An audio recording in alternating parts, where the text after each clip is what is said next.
Memastikan tiket ke babak 16 besar Asian Games Hangzhou setelah dipaksa menyerah 0-1 dari Chinese Taipei. Kepastian lolos ke 16 besar bagi skuad Indra Syafri akan ditentukan di laga terakhir Grup F melawan Korea Utara. Bermain di Zhejiang Normal University pada Kamis sore, Indonesia bermain agresif sejak menit awal untuk menekan Chinese Taipei. Namun justru gawang Indonesia harus kebobolan di awal babak kedua, tepatnya di menit ke-47 lewat gol Chin Wenyan. Anak asuh Indra Syafri berusaha mencari gol penyeimbang dengan terus mengurung pertahanan Chinese Taipei. Namun peluang yang hadir belum mampu menghadirkan gol bagi Indonesia dan harus menyerah dengan skor tipis 1-0.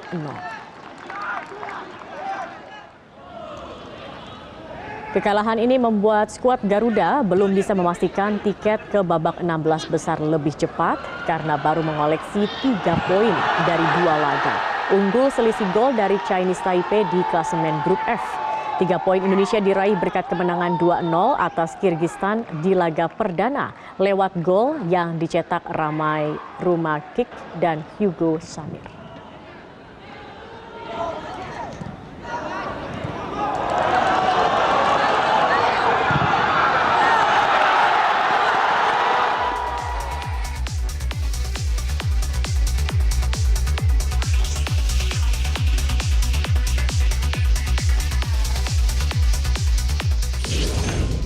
Menangan 2-0 atas Kirgistan di laga perdana lewat gol yang dicetak Ramai Rumakik dan Hugo Samir.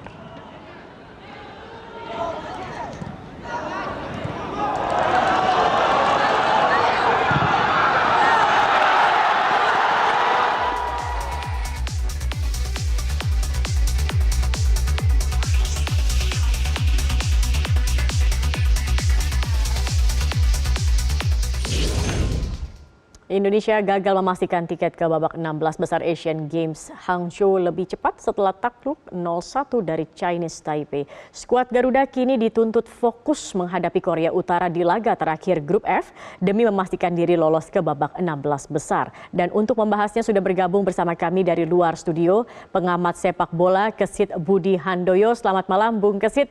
Bung Kesit, Indonesia tadi kalau kita melihat begitu ya mendominasi permainan, namun akhirnya harus kalah begitu, takluk 0-1. Dari evaluasi Anda apa ini yang terjadi? Mengapa begini, Bung Kesit?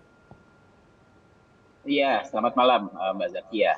Jadi kalau kita amati dari permainan Indonesia di pertandingan kedua menghadapi China Taipei ini memang betul tadi seperti apa yang disampaikan ya, agresif. Cuma miskin kreativitas ya. Kita tidak punya pemain yang mampu mengatur serangan ketika situasi yang dirasakan oleh tim Indonesia sepanjang pertandingan itu mengalami kebuntuan karena formasi dari lini pertahanan lawan China Taipei yang memang begitu kuat, begitu disiplin, tapi kita kemudian kecolongan hanya karena gara-gara kita sendiri yang di lini pertahanan tidak disiplin ya, karena terlalu asik menyerang.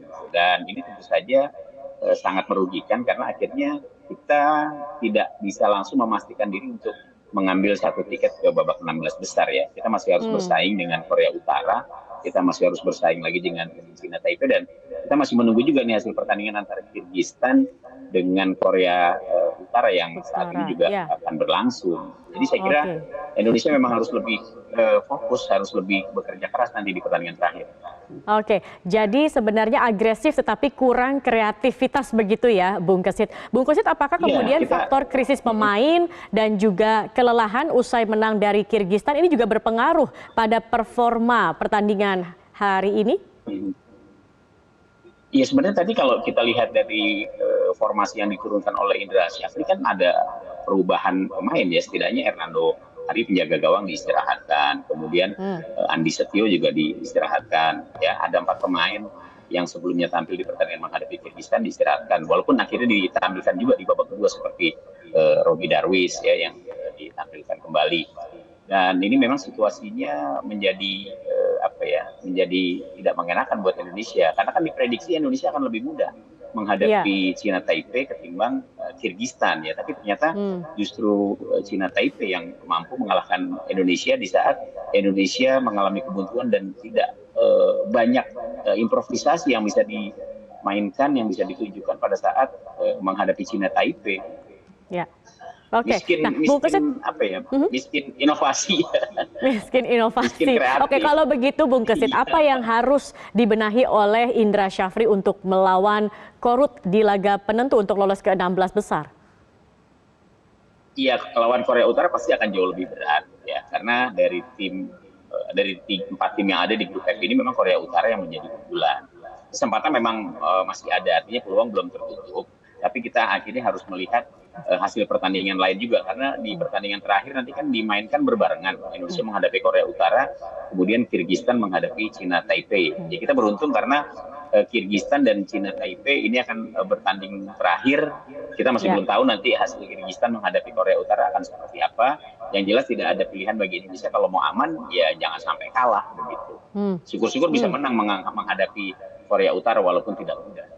Tapi peluangnya bagaimana, Bung Kesit, Anda membacanya peluang Indonesia untuk bisa lolos ke 16 besar? Masih bisa, atau Masih ada masih harapan? terbuka ya. Kalau kita masih ada harapan karena kan dari grup F ini setidaknya kita masih bisa merebut posisi di posisi ketiga terbaik ya.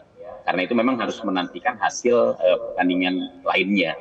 Dan situasinya memang menjadi tidak mengenakan. Kalau saja tadi imbang misalnya, itu akan lebih enak bagi Indonesia. Tapi karena kalah ya mau tidak mau di pertandingan terakhir harus habis-habisan.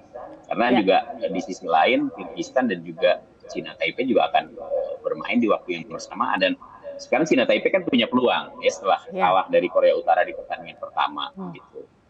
Oke, jadi harus all out begitu ya untuk di pertandingan nanti Iya, begitu. soalnya tidak ada pilihan lain ya di pertandingan. Oke, Bung Kesit, kira-kira siapa ini pemain yang akan menentukan di laga melawan Korea Utara nanti? Apakah kemudian formasinya harus sama saat melawan Kirgistan kemarin?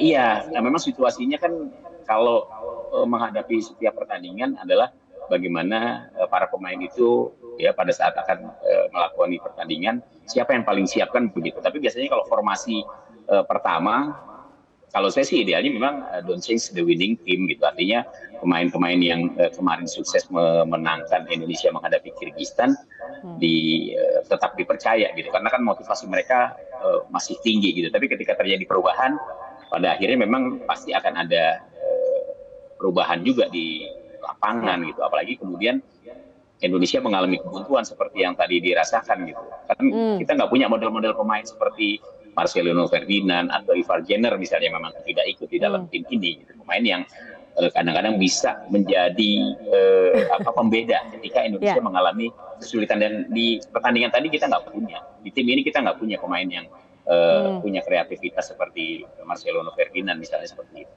Oke, nah Bung Kesit, tapi siapa kalau menurut Anda, tadi kan Anda katakan ini permainan Indonesia hari ini kurang kreativitas. Dari pemain yang ada saat ini, menurut Anda siapa pemain yang kaya akan kreativitas dan pintar berimprovisasi dalam pertandingan? Ya harapannya sih memang ada Egy ya, Egy Maulana Fikri, atau ada misalnya Syahrian Abimanyu yang diharapkan juga bisa menjadi pendobrak gitu. Tapi tadi memang tidak terlihat ya.